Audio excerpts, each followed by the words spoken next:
Hey, how is everybody out here? Welcome.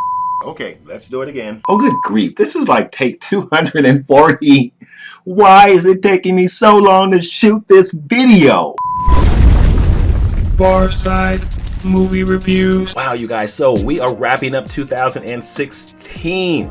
Very exciting. This is actually our last review of the year, probably our last review of the year. I might put up a review for La La Land, which is actually not even a movie that I would normally see, but it's getting such good reviews that I definitely am going to check this movie out, and maybe I'll post a review for it. So, two things are going to happen today. I'm going to give you my quick and dirty review of Assassin's Creed, and then you make sure you stay with me. Don't you go anywhere. Watch this whole video because I'm going to talk about why it is that most video games that they turn into movies do not do well at the box office. So, we'll tackle that. Alright guys, so let's talk Assassin's Creed. This is the movie that I was not going to see, but enough people ask me about my thoughts about it, so when that happens I normally go and check the movie out. So, late Christmas night, 11:15 show, I picked Rose, I went and checked out Assassin's Creed, and here is my quick and dirty review of the movie. You ready? It's not good. Is that enough? Alright, I'll give you a little bit more about why I say that.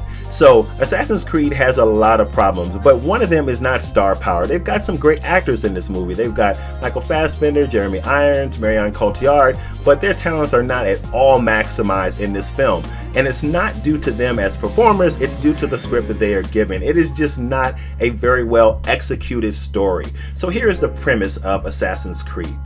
They are looking for an artifact that can control people. Don't worry, I'm not going to spoil anything. And there is a machine called the Animus that actually allows people to go back in time and embody the thoughts of their ancestors. So, Michael Fassbender gets into the Animus and he goes back in time to old world Spain to embody his ancestor that knows where this hidden item is. So they want to find that information and then find the item in the present day so that they can use it. And that is really a synopsis of what the story is like in Assassin's Creed. It's actually not a bad premise for a story. It's just not well executed. The script is boring, it's flat, it's dull. And again, it does not maximize the acting power of the performers in this film.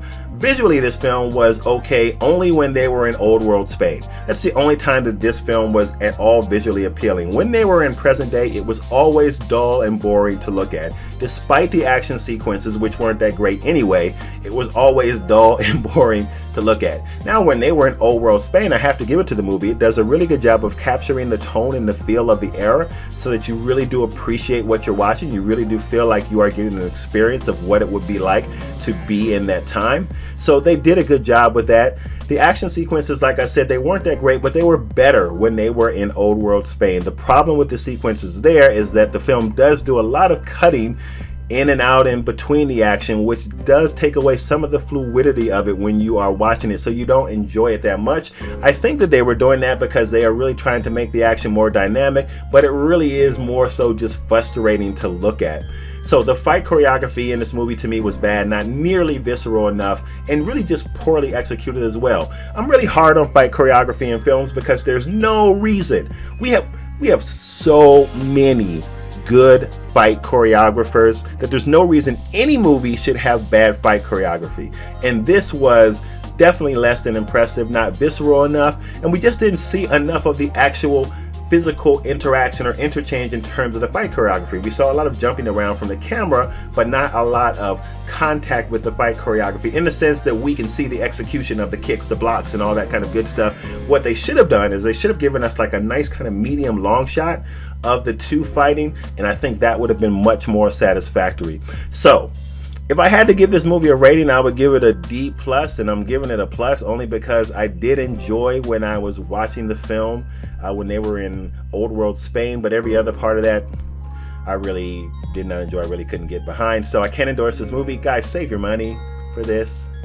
Go see Passengers. I really love that. Don't listen to the critics, by the way, about Passengers. Really good movie. Alright, so those are my thoughts on Assassin's Creed.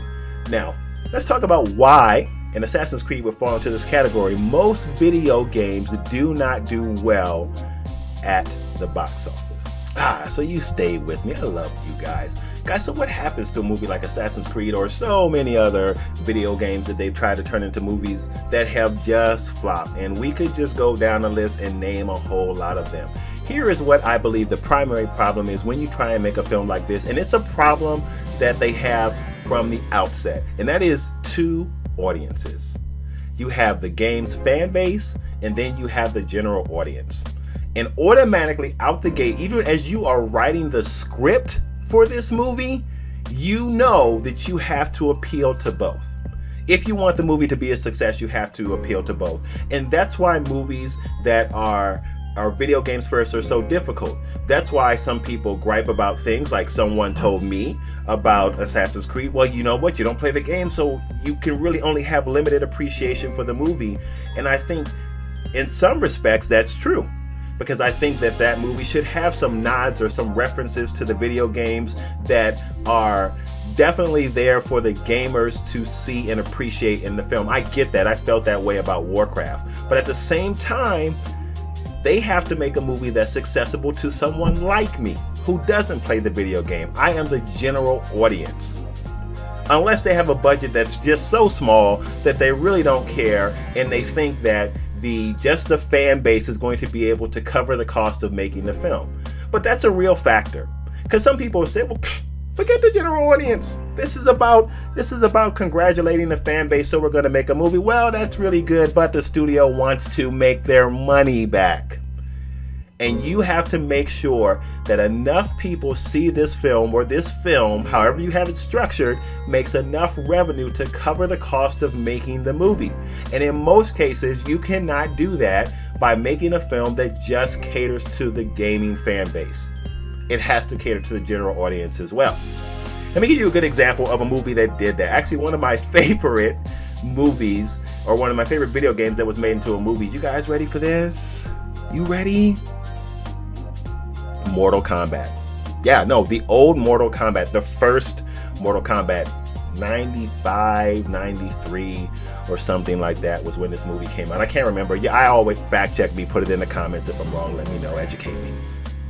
That movie did a good job of catering to both its fan base as well as the general public in terms of the folks that went to go see this movie. Now, granted, probably wasn't that hard to write the story for this film, because the basic premise of the game was not like it had this super engaging backstory. So people want to argue about that. You know what? I'm not going to fight you about that. But it did do a successful job of really making a film that the gamers who play the game could appreciate, but that was also accessible to the general audience. You know how much it cost them to make that movie? $22 million. You know how much they cleared on opening weekend?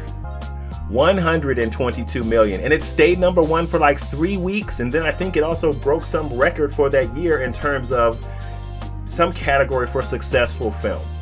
So they did something right. There was enough people that went to go see that movie that made that movie a success. And that's exactly what I'm talking about by making a video game film that caters to both audiences.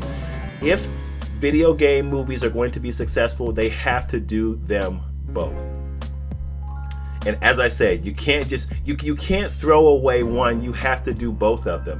If you make a movie that's just for the general audiences, or the general audience rather, and not really so much for the gamers, kind of like Prince of Persia, a lot of the gamers were upset about that because they felt like there was not enough of a nod to them, then you're going to have a backlash from the gaming community. And to me, that's just not cool, because those are the folks that actually allowed you to make this movie in the first place.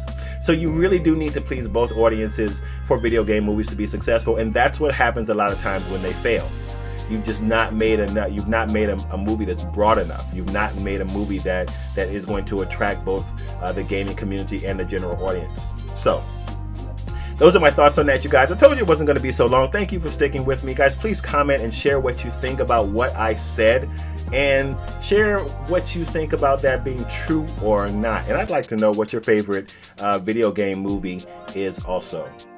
Hey guys, I just want to say thanks again for everybody who has supported me and really helping to grow Farside Movie Reviews. I really love doing this.